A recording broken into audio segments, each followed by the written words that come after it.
नमस्कार दोस्तों, स्वागत है हमारे YouTube चैनल में। आज हम लोग कक्षा 10 गणित अध्याय 1 वास्तविक संख्याएं जिसमें प्रश्नावली 1B का हल सहित उदाहरण पढ़ेंगे।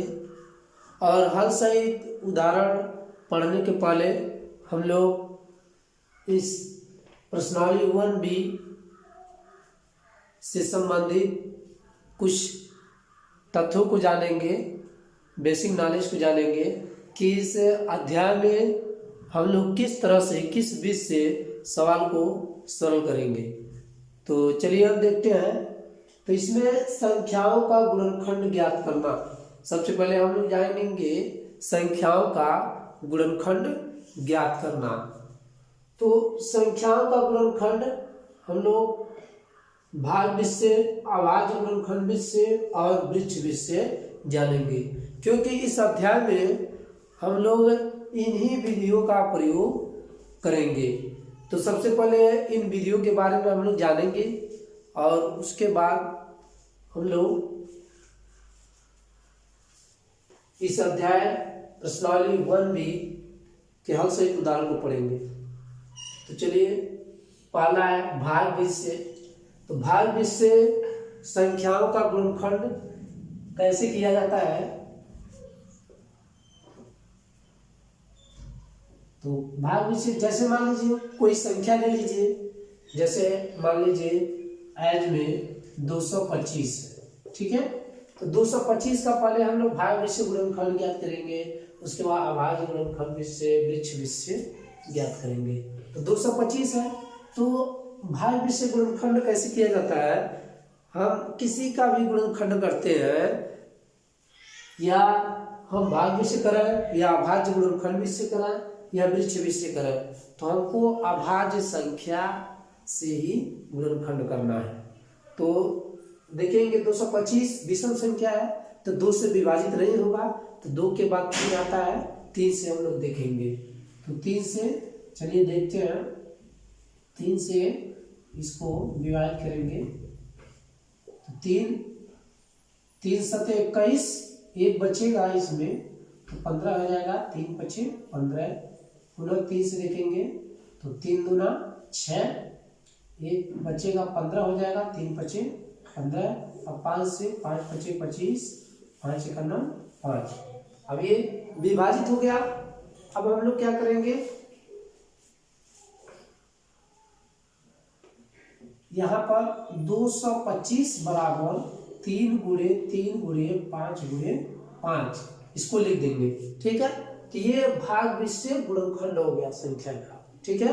और भी संख्याओं का इसी तरह से कर सकते हैं।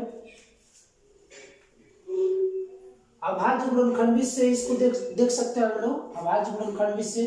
तो देखिए 225 जो लिखा हुआ है, अब उसी का अभाज्य गुणनखंड, तो जो भाग विधि से किए रहते हैं लास्ट में ये जो लिखे हैं वही हमारा अभाज्य गुणनखंड विधि से है। 225 हो जाएगा। तो विषम संख्या 3 से, तो 3 सते 21, एक बचेगा 15, तो 3 पचे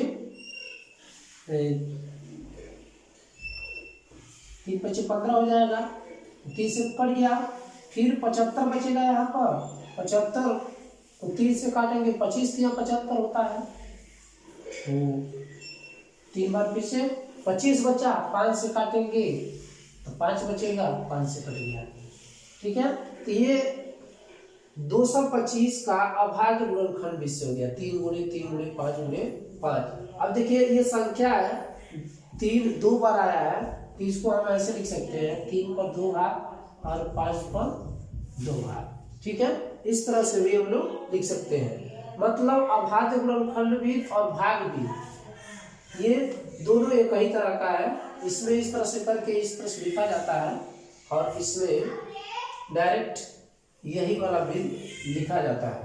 तो ये अभाज्य गुणनखंड विधि कहलाता है। अब हम लोग वृक्ष विधि करेंगे।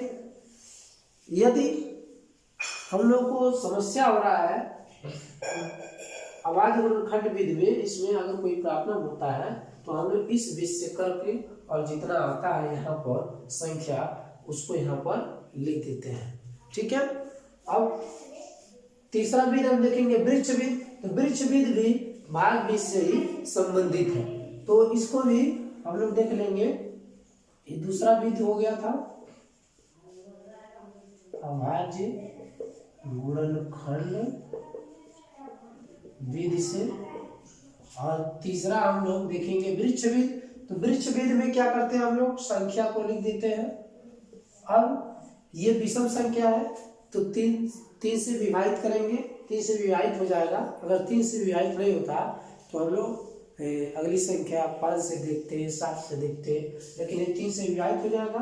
तो 3 7 21, 1 बचेगा 15, 3 बचे 15। मतलब इस इधर से संख्या से विभाजित करेंगे, इधर लिख देंगे, या इधर संख्या से विभाजित करेंगे, इधर भी लिख सकते हैं। ठीक है। तो अब 75 आ गया, अब ये तो विभाजित हो गया। अब फिर 75 को ये 3 से विभाजित हो जाएगा, तो 3 दूना 6 या 7 है, तो 1 बचेगा 15, 3 बचे 15, 25 हो गया। अब ये 3 से नहीं कटेगा, 3 से इसको विभाजित करेंगे तो नहीं कटेगा। 3 7 21, 3 8 24, 3 27 हो जा रहा, 25 नहीं आ रहा है, तो हम 5 से लिखेंगे। लास्ट में जब 5 रहता है तो 5 से विभाजित हो जाता है, तो 5 से 5 बचे 25। अब ये पूरा विभाजित हो गया, अभाज्य संख्या आ गया। ये तब तक क्रिया करते हैं, चाहे इसमें हो गया चाहे इसमें हो गया, जब तक वो पूरा विभाजित न हो जाए, अभाज्य संख्या न बचे, एक ना आ जाए। तो यहाँ पर आप करेंगे तो 5 से विभाजित करेंगे, 5 का नाम 5 भी, तो जब अभाज्य संख्या है पर आ जाता है तो वहीं पर छोड़ देते हैं, इसके आगे करने की जरूरत नहीं है। यदि कर देंगे तब भी वो गलत नहीं होगा। तो इसमें गुणनखंड क्या हो जाएगा, 225 का 225 बराबर हो जाएगा 225 बराबर, अब इधर वाला जो संख्या लिखे हैं हम लोग वही लिख देंगे, 3 गुणे 3 गुणे 5 गुणे 5। ठीक है। अब हम लोग एक और एग्जाम्पल देख लेते हैं। दूसरी संख्या है 32,760। तो इसको हम लोग तीनों विधियों से हल करेंगे, गुणनखंड करेंगे। तो 32,760 ही है, तो इसको हम इस तरह से लिख लेंगे, भाग 20 से ज्ञात करना है। तो अब इसमें लास्ट में 0 है तो सम संख्या है।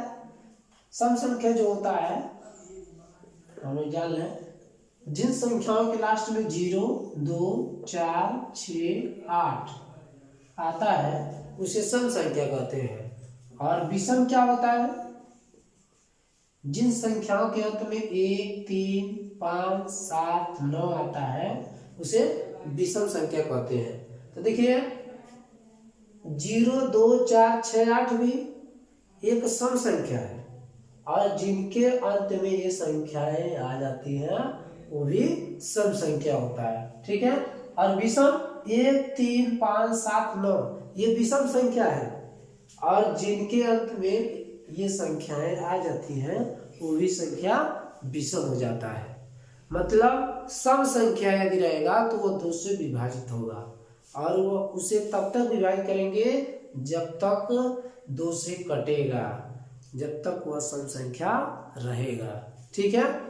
अब और विषम संख्या 2 से विभाजित नहीं होता है, क्योंकि हम इसे क्यों देखते हैं कि यह सम संख्या विषम संख्या है, क्योंकि जब हमें सम संख्या रहेगा तो 2 से ही शुरू करेंगे, विभाजित करेंगे, लेकिन विषम रहेगा तो वो 2 से विभाजित होगा नहीं। 2 के बाद जो अभाज्य संख्या आती है उस अभाज्य संख्याओं से हम देखेंगे कि विभाजित होता है कि नहीं। ठीक है। तो यहाँ पर देखिए लास्ट में 0 है, सम संख्या है, तो हम लोग देखेंगे 2 से विभाजित हो जाएगा, 2 से 2 करना 2, 2 आया, 3 है तो 1 बचेगा 12, 2 छक्के 12, और यहाँ पर 2 तिहाई 6, तो 1 बचेगा 16 हो जाएगा, 2 8 16 और 2 16 0। ठीक है।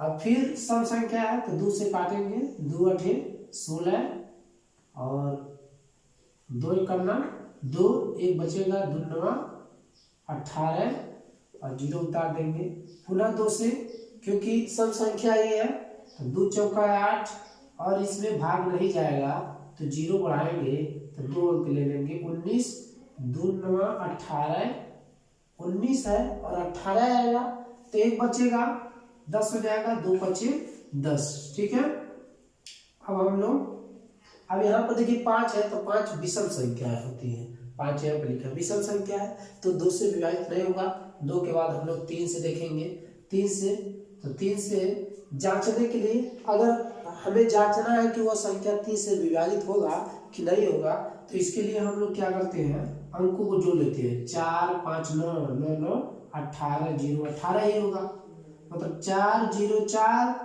4 9 13 13 5 18, मतलब अंकों का योगफल 18 आ रहा है तो 3 से ये विभाजित हो जाएगा, 3 छके 18। तो जब अंकों का योगफल 3 से विभाजित हो जाता है तो वह संख्या 3 से विभाजित होता है। यदि ये 3 से नहीं करता तो हम 5 से काटते, लास्ट में 5 है तो 5 से विभाजित हो जाएगा। 5 से विभाज्य होने वाली संख्याएं जो होती है जिनके अंत में 0 और 5 होता है वह 5 से विभाजित हो जाता है। तो हम लोग विभाज्यता अभी नहीं देख रहे हैं, यहाँ पर हम लोग गुणनखंड कर रहे हैं तो गुणनखंड देखेंगे तो ये 3 से विभाजित होगा। 3 एक नम 3 4 है, 3 एक नम 3 आया तो 1 बचेगा तो 10 हो जाएगा, 3 3 का 9, 1 बचेगा 19, 3 छके 18, 1 बचेगा 15, 3 बचे 15। पुनः हम 3 से देखेंगे, 3 चौका 12, 1 बचेगा 16 हो जाएगा, 3 बचे 15, 1 बचेगा 3 बचे 15। अब ये 3 से विभाजित नहीं होगा, देखिए 3 का नाम 3, 1 बचेगा 3 बचे 15, अभी कट नहीं रहा है तो लास्ट में 5 है, 5 से विभाजित होगा। 5 5 9 45 और 5 1 9 5। उसके बाद अब 5 से विभाजित होगा नहीं तो 5 के बाद 7 आता है, 7 से देखेंगे, 7 1 9 7, 1 2 बचेगा तो 21, 7 3 का 21। अब ये 13 से विभाजित होगा।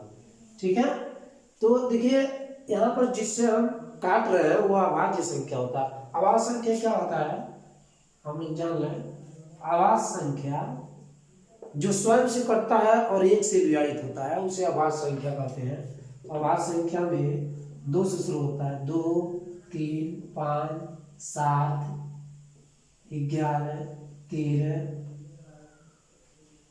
17 19 डाटा, ये संख्याएं होती है। इन्हीं संख्याओं से ही हम गुणनखंड करते हैं। ठीक है, तो ये पहला विध हो गया।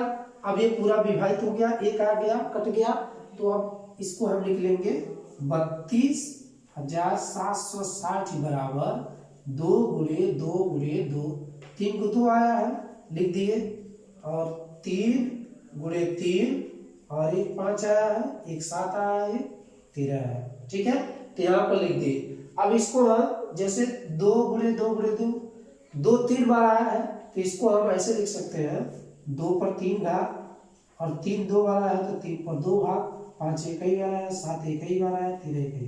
तो ये हमारा भाज्य से गुणनखंड हो गया। और दूसरा विधि जो था अभाज्य गुणनखंड विधि, तो यही जो संख्या है इसी को केवल लिखेंगे हम तो ये अभाज्य गुणनखंड विधि हो जाएगा। ठीक है, तो इसको हम लोग मिटा देते हैं।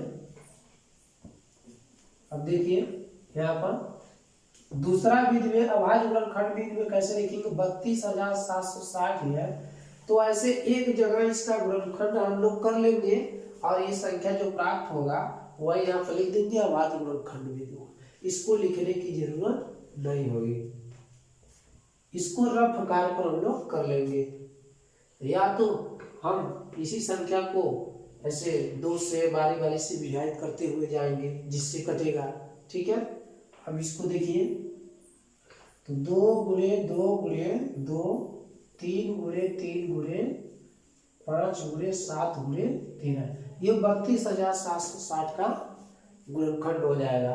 अब हम लोग तीसरे विधि से वृक्ष विधि से देखेंगे तो तीसरे विधि से वृक्ष विधि में हम लोग क्या करेंगे, 32,760 यहाँ पर लिख देंगे और यहाँ पर ऐसे 2 लाइन खींच देंगे।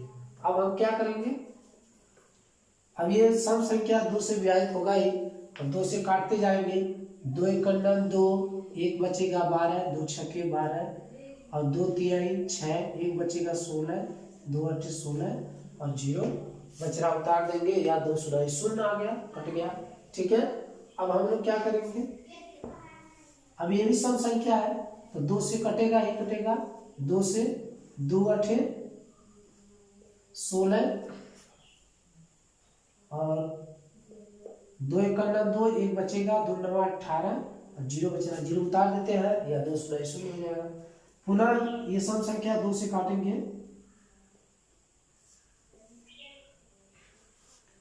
2 से 2 चौका 8 और इसमें 2 चौका 8 हो गया और इसमें भाग नहीं जाएगा तो 0 बनाएंगे और 19 हो गया, 2 नवा 18, 1 बचेगा 10, 2 पचे 10। अब ये विषम संख्या हो गया तो 3 से देखेंगे, 3 से 3 एक 3, 1 बचेगा 10 हो जाएगा, 3 3 का 9, 1 बचेगा 19, 3 छक्के 18, 1 बचेगा 3 पचे 15। ठीक है, अब पुनः अब हम देखेंगे 3 से 3 चौका 12 और 1 बचेगा 16 हो जाएगा, 3 पचे 15, 1 बचेगा 3 पचे 15, 455 आ गया। यहाँ पर हम लिख देते हैं 455, वही से समझ लीजिए यहाँ पर लिखना है तो ये 455 है तो ये अब 3 से नहीं कटेगा, 3 से, क्योंकि 5 5 10, 10 4 14, 14 हो रहा है और 14 3 से विभाजित होता नहीं है, इसलिए ये 3 से विभाजित नहीं होगा तो हम 5 से देखेंगे, 5 9 45 और 5 1 5, ये कट गया।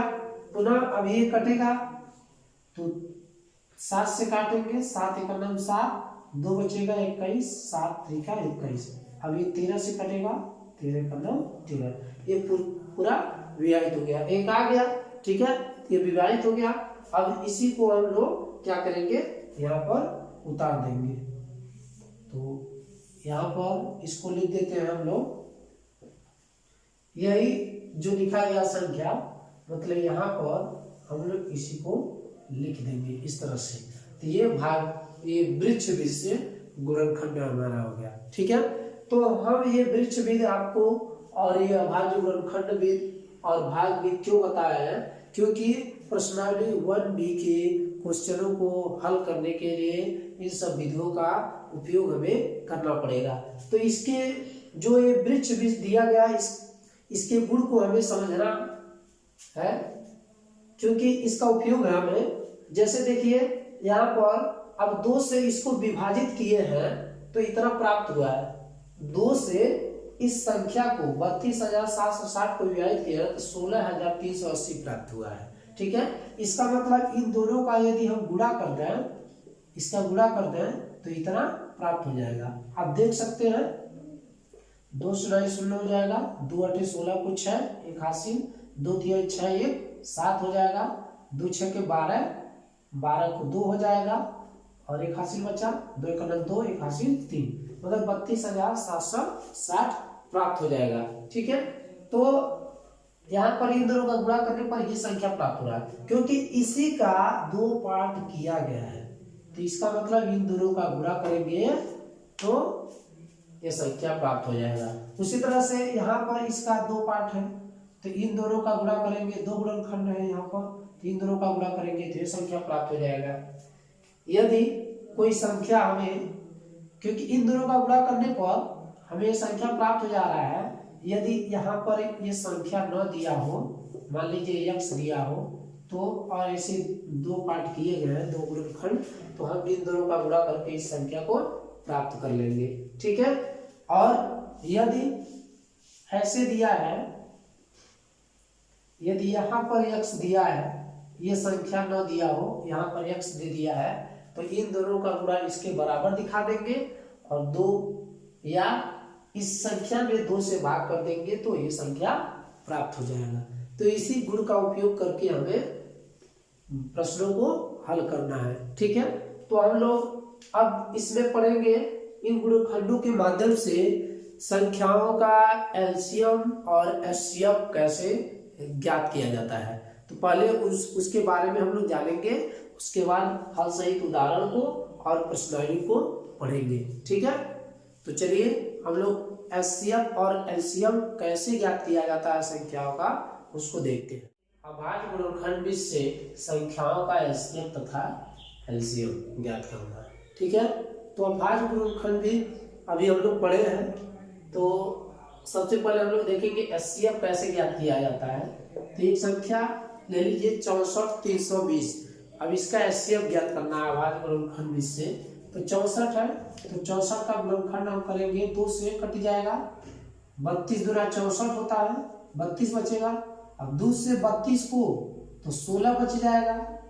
अब 16 को 2 से विभाजित करेंगे, 2 8 16, फिर कट जाएगा, फिर 2 से कट जाएगा तो 8 हो जाएगा, और 2 से 4 हो जाएगा, और 2 से 2 हो जाएगा, विभाजित हो जाएगा। ठीक है, हम लोग इस तरह से करके देख सकते हैं। 64 का कर लीजिए, 2 3 6, 2 दूना 4, 2 से 2 1 का 2, 16 दूना 32 होता है, और 2 का आधा हो जाएगा 8, 2 8 का आधा 4, और 2 हो जाएगा, फिर 2 से काटेंगे 2 का 2, इस तरह से 6 में 2 प्राप्त हुआ। ठीक है, अब हम लोग 320 का कर लेंगे इसी तरह से, यहाँ कर सकते हैं हम लोग 320 का, 2 से 2 करना 2, एक बचेगा, 2 छक्के 12, और ये 0 उतार देंगे, 2 से 2 8 16, 0 बच रहा उतार देंगे, 2 40 हो जाएगा, 2 से 2 का भाग करेंगे 40 में तो 20 प्राप्त होगा। अब 2 से 10 प्राप्त होगा, 2 से 5 प्राप्त हो जाएगा, और कट गया। तो कितना प्राप्त हुआ है, 1 2 3 4 5 6 प्राप्त हुआ, और एक 5 यहाँ पर प्राप्त हुआ है, हो जाएगा 2 गुणे 2 गुणे 2 गुणे 2 गुणे 2 गुणे 2। ठीक है, और गुणे 5 प्राप्त हो जाएगा। ठीक है, अब हम लोग इसका एचसीएफ ज्ञात करें। तो एचसीएफ में क्या होता है, जो संख्याएं दोनों संख्या 2 संख्या है या 3 संख्या है जो मिलता है वही एचसीएफ होता है। ठीक है, तो इसमें देखिए 1 2 3 4 5 6 2 है, और इसमें 1 2 3 4 5 6 2 है, तो जितने इसमें 2 हैं उतना ही इसमें भी सब मिल रहा है, इसलिए हम पूरा लिख देंगे 3 और ये 6 2 मिल रहा है, तो और 5 इसमें है लेकिन इसमें नहीं, तो 5 नहीं मिल रहा है, तो जो संख्याएं मिलती है वही संख्याएं एचसीएफ हो जाती है। तो इसका गुणा कर लेंगे हम लोग, तो 2 दूना 4, 4 दूना 8, 8 दूना 16, 16 दूना 32, 32 दूना 64। तो अतः 64 तथा 320 का एचसीएफ 64 है। ठीक है, तो ये अभाज्य गुणनखंड से हम लोग एचसीएफ ज्ञात कर लिए। ठीक है, अब हम लोग दूसरा एग्जाम्पल लेकर के समझ सकते हैं। दूसरी संख्या हम लोग देखेंगे, जैसे एड में 120 और 225 का हमें एचसीएफ ज्ञात करना है। ठीक है, तो 120 का गुणनखंड कर लेंगे, इसका गुणनखंड इधर एक किनारे करके कर लीजिए, 2 छक्के 12, और 0 बच रहा है, 2 से 2 3 6 0 बच जाएगा, 2 से 2 1 का 2, एक बचेगा, 2 5 10 15, 2 से कटेगा नहीं, तो हम लोग क्या करेंगे 3 से काटेंगे, 3 5 15, और 5 से ये विभाजित हो गया। तो 120 का गुणनखंड लिख लेंगे, 2 गुणे 2 गुणे 2 गुणे 3 गुणे 5। ठीक है, अब यहाँ पर 225 है, तो 225 का भी इसी तरह से गुणनखंड हम लोग करेंगे, तो आएगा 3 गुणे 3 गुणे 5 गुणे 5 करके देख सकते हैं। तो इतना ये संख्या 225 का गुणनखंड हो गया। ठीक है, अब इन दोनों संख्याओं का एचसीएफ ज्ञात करना है। इसी में हम लोग एलसीएम में एलसीएम भी समझ सकते हैं। पहले हम लोग एचसीएफ देखेंगे। तो एचसीएफ निकालेंगे इन दोनों संख्याओं का। तो इसमें हमने बताया है कि एचसीएफ ज्ञात करने में दोनों संख्याओं में हम देखेंगे क्या कॉमन है, कौन सा गुणनखंड दोनों में है। दोनों में जो मिलता है वही एचसीएफ होता है। तो इसमें 3 2 आया है और इसमें एक भी 2 नहीं आया है, तो 2 नहीं मिल रहा है, इसलिए दोनों संख्याओं में 2 नहीं है, इसलिए 2 नहीं लिखेंगे। अब 3 देखेंगे, 3 इसमें 1 है और इसमें 2 3 आया है, तो इसमें एक ही 3 मिल रहा है, तो एक ही 3 लिखेंगे।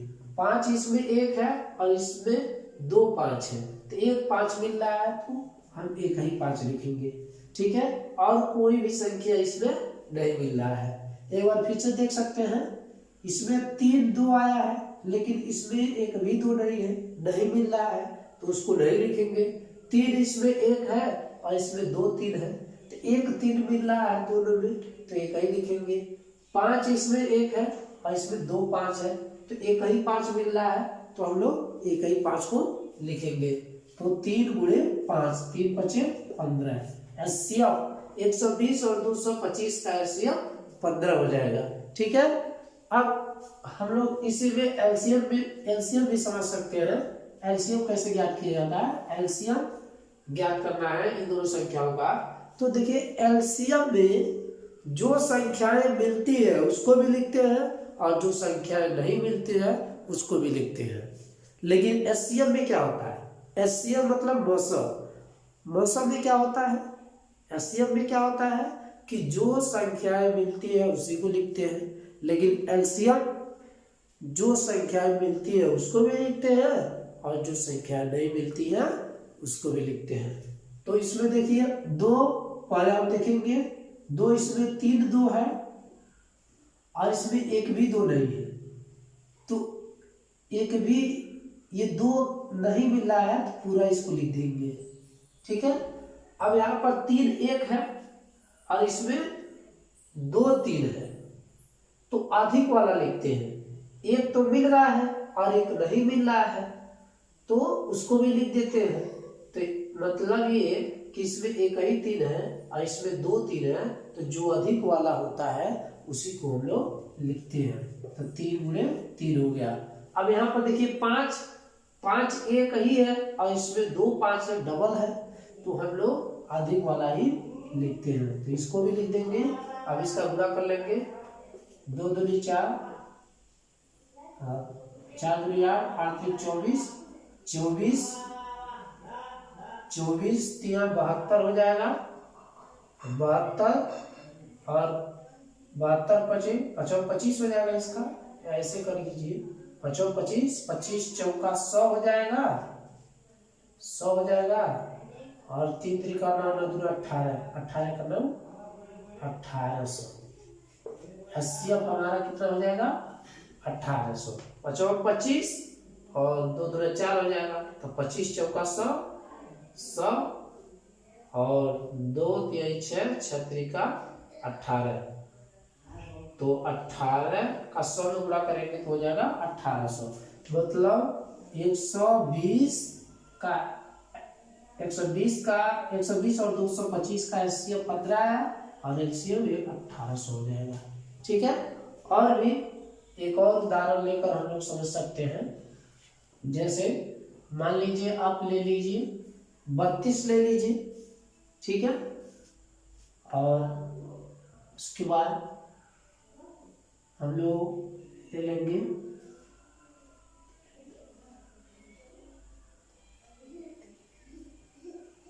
60 ले लीजिए। ठीक है, 32 और 60, तो इसका हम लोग देखेंगे। तो 32 का गुणनखंड करेंगे तो 2 गुणे 2 गुणे 2 गुणे 2, 32 का गुणनखंड करेंगे तो 5 2 आएगा। ठीक है, हम लोग गुणनखंड करके देख सकते हैं। देखिए 2 दूनी 4, 4 दूनी 8, 8 दूनी 16, 16 दूनी 32। ठीक है, इस तरह से हम लोग गुणनखंड करके देख लेंगे। अब 60 है, 60 का हम लोग करेंगे तो 2 से सब संख्या 2 से विभाजित हो जाएगा, तो 30 आएगा, और 30 का भी 2 से विभाजित हो जाएगा तो 15 आएगा, तो 15 2 से विभाजित होगा 3 से, तो 5 आएगा, तो 5 से कट जाएगा, तो 2 दूनी 4, 4 3 12, 12 25 60 हो गया। अब इसका हम एचसीएफ निकालेंगे, तो एचसीएफ निकालते हैं तो जो संख्याएं मिलती है वही एचसीएफ होता है। तो इसमें देखेंगे 1 2 3 4 5 2 आया है, और इसमें केवल 2 ही 2 है, तो 2, यह 2 और ये 2 दोनों 2 मिल रहा है, लेकिन बाकी नहीं मिला। इसमें 5 है, इसमें 2 ही है, तो 2 ही मिल रहा है, 2 ही लिखेंगे। और 3 इसमें है लेकिन इसमें नहीं है, 5 इसमें है लेकिन इसमें नहीं है, तो नहीं लिखेंगे। तो बस यही हमारा एचसीएफ हो जाएगा, 2 दूना 4। लेकिन एलसीएम कैसे निकालते हैं?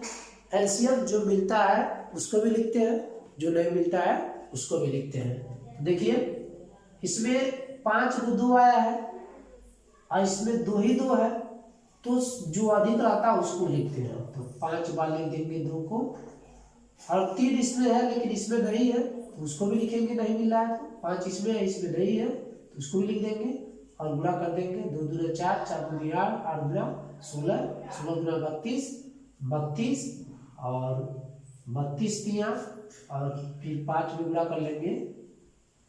इसको आसान तरीके से कर लीजिए।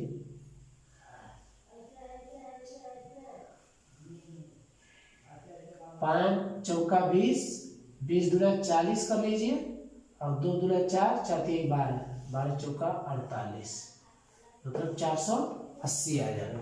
इन पूरा का गुणा करेंगे तो 480। देखिए 5 दूना 10, 10 दूना 20, 20 दूना 40, 40 दूना 80, और 3 दूना 6 हो गया, तो 80 का 6 गुणा कर लीजिए, 6 6 48 0, 480 हमारा एलसीएम ज्ञात हो जाएगा। ठीक है, अब हम लोग इस चैप्टर में एचसीएफ और एलसीएम कैसे निकाला जाता है ये सीखे हैं हमारे वर्गखंड से। अब एलसीएम और एचसीएफ और संख्याओं से संबंधित एक महत्वपूर्ण सूत्र है, हम लोग देखेंगे। महत्वपूर्ण सूत्र को देखेंगे, तो ये महत्वपूर्ण सूत्र है, यदि दो धनात्मक पूर्णांक ए व बी हो, तो ये 2 धनात्मक पूर्णांक ए व बी हो। यदि कोई 2 धनात्मक पूर्णांक दिया है ए और बी, 2 से अधिक भी ले सकते हैं, तो यदि 2 धनात्मक पूर्णांक ए और बी हो, एक्स और वाई मान सकते हैं, तो इसमें होता है कि ए गुणे बी मतलब दोनों संख्याओं का गुणा, दोनों धनात्मक पूर्णांकों का गुणा, ए गुणे बी बराबर एचसीएफ गुणे एलसीएम होता है। ठीक है, एचसीएफ गुणे एलसीएम। ठीक है, ये महत्वपूर्ण सूत्र है। अब इसी सूत्र से अब देखिए यहाँ पर ए मतलब पहली संख्या और बी मतलब दूसरी संख्या, तो इसको हम ऐसे लिख सकते हैं, पहली संख्या गुणे दूसरी संख्या बराबर एचसीएफ को हम लोग 900 कहते हैं और एलसीएम को लॉसो कहते हैं। ठीक है, लघुत्तम समापवर्त और महत्तम समापवर्तक, मौसा का महत्तम समापवर्तक और लौसा का लघुत्तम समापवर्तक। ठीक है, अब पहली संख्या गुणे दूसरी संख्या बराबर मौसा गुणे लौसा, ये हो जाता है। ठीक है, अब इसी सूत्र से ज्यादातर इन सूत्रों का इस प्रश्नावली में प्रयोग किया जाएगा। तो इसमें पूछता है दूसरी संख्या, तो दूसरी संख्या बराबर हो जाएगा, ये पहली संख्या गुणा है, इधर जाएगा भाग हो जाएगा, तो हो जाएगा 900 गुणे लौसा बटे पहली संख्या। ठीक है, और ये आपका सूत्र पुनः प्राप्त हो जाएगा। ठीक है, यदि हमें मौसा का सूत्र ज्ञात करना है या लौसा का सूत्र ज्ञात करना है, तो उसका भी सूत्र हम लोग बना सकते हैं। ऊपर वाला इरेज कर लेते हैं हम लोग।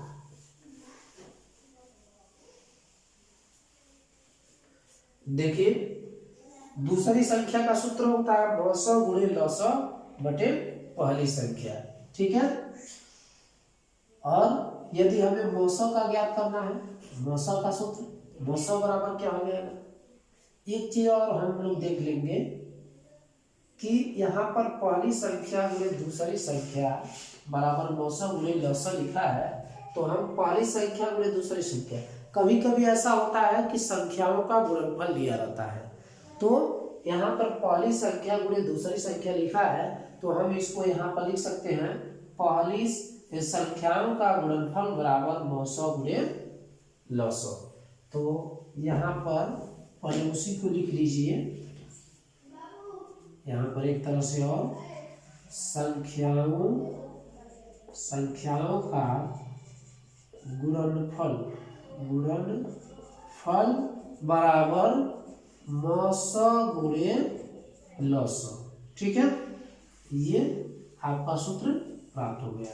ठीक है, यदि संख्याओं का गुणनफल दिया रहेगा और मौसम दिया रहेगा, लौसम ज्ञात करना रहेगा, या लौसम दिया रहेगा मौसम ज्ञात करना है, या मौसम लौसम दोनों दिया रहेगा, संख्याओं का गुणनफल ज्ञात करना है, तो ये हम लोग ज्ञात कर सकते हैं। अब देखिए जो भी सूत्र लिखे थे हम लोग, तो यहाँ पर दूसरी संख्या का सूत्र हो जाएगा, दूसरी संख्या बराबर, अब गुणा इधर जाएगा भाग हो जाएगा, कोई अगर गुणा रहता है पक्षांतर करते हैं तो भाग हो जाता है उधर, तो मौसम गुणे लौसम बटे पहली संख्या।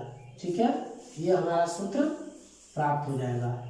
इसके बाद यदि हमें मौसम का सूत्र ज्ञात करना है, तो देखिए मौसम बराबर हो जाएगा, यहाँ से हम लोग समझ सकते हैं मौसम यहाँ गुणा है तो लौसम को इधर पक्षांतर करेंगे तो इसका बटा हो जाएगा, तो हो जाएगा मौसम बराबर पहली संख्या गुणे दूसरी संख्या बटे लौसम। ठीक है, मौसम बराबर हो जाएगा, ये इधर चला आएगा, पहली संख्या गुणे दूसरी संख्या बटे लौसम हो जाएगा। ठीक है, यदि हमें लौसम ज्ञात करना है तो भाग है, इसको यहाँ पर, इसको यहाँ पर कर लेंगे, ये ऊपर है, इसको यहाँ पर कर लेंगे और ये यहाँ पर हो जाएगा।